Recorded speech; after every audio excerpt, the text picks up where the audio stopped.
Well, Lino, how'd you see that one? I was disappointed. We had a little 5-10 minute spell in the second half where we lost a lot of shape and discipline, but I can't be too disappointed. The guys, they gave their all, and South really knocked it around well under these conditions.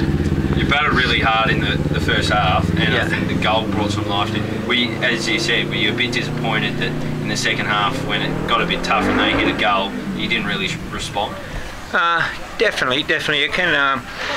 We sort of went through a little spell where a couple of the guys got angry and they were getting angry at each other and that sort of thing, and it's not what we're about. But 10 minutes after that, we started to come good again, and I was happy with that we regrouped where things like that last year might not have been so good. But yeah, I was happy with the end. I thought Duffy at the back was really good, and Amina, who did his role really well. How do you see it? Oh, of course, yeah. Greg's worth his weight in gold. He's good for us every week, and the other guys back there toiled too. But yeah, he did play well. I was happy with Greg. Commiserations. On to the league next week. Yes, yeah. We can concentrate on the next step, I guess. We're disappointed to be kicked out of this, but so be it. Yeah, thank you. Cheers.